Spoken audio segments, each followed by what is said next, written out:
In January of 1959, 9 experienced hikers set off on a trek into the frigid Ural Mountains of Soviet Russia. They were young, athletic, and trained in surviving brutal conditions.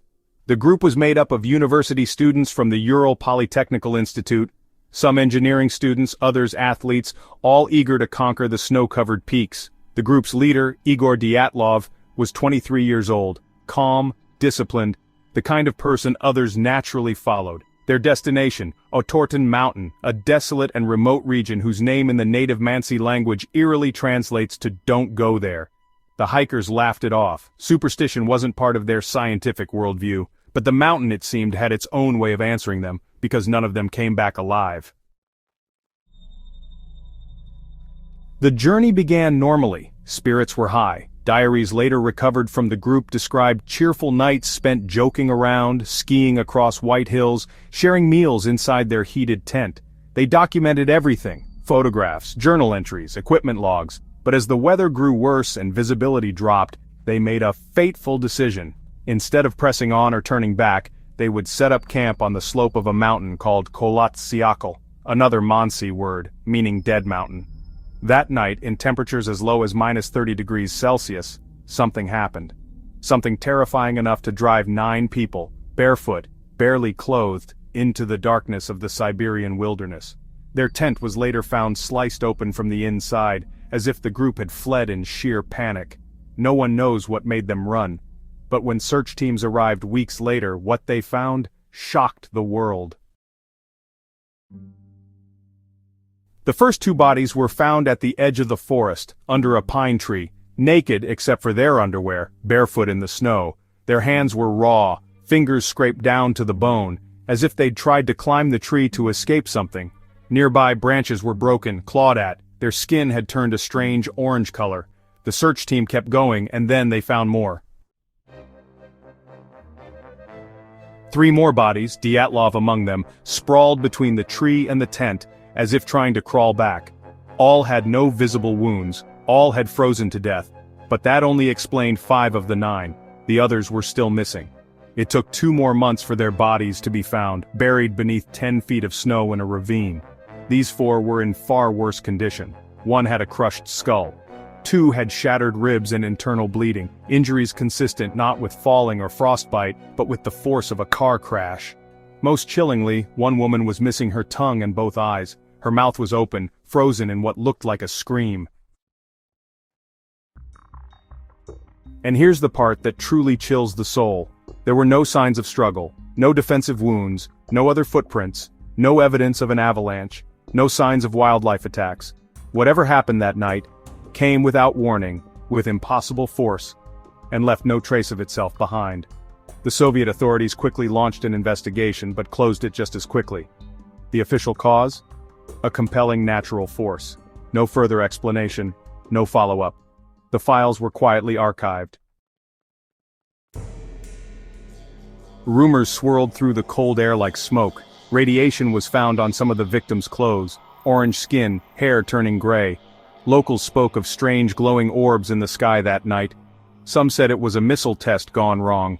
Others whispered of a secret military weapon, something so classified the bodies had to be left to rot in the snow to hide the evidence. But there were other theories, darker ones. Some believed the hikers had stumbled onto sacred ground, a place forbidden by the native tribes. Others suggested infrasound, low-frequency vibrations caused by wind tunnels in the mountains that can induce madness and panic. That would explain the sudden fleeing, but not the violent internal injuries.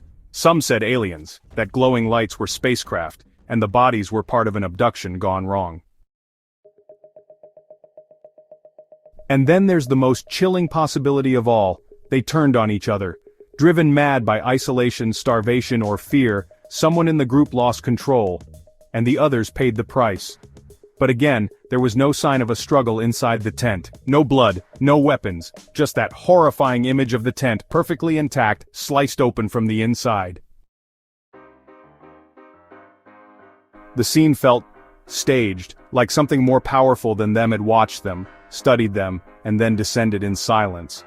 Why were the bodies found in 2 distinct groups, some appearing to flee, others dying later with injuries? Why were their clothes removed? Why was one victim wearing 2 watches and another piece of someone else's clothing?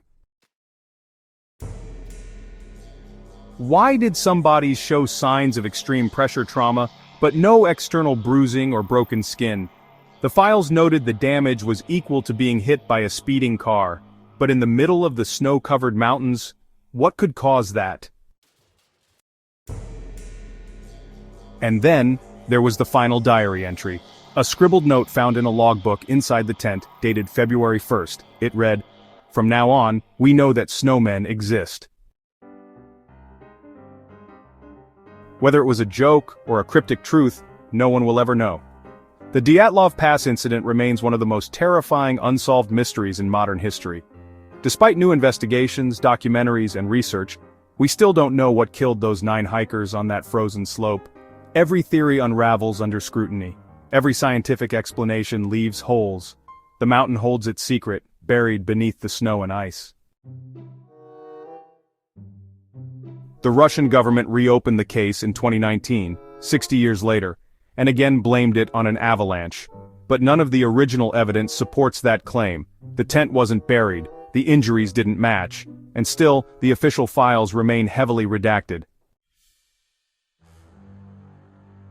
What happened on Kolotsiakl that night wasn't an accident. It wasn't just the cold, it was something else, something beyond reason.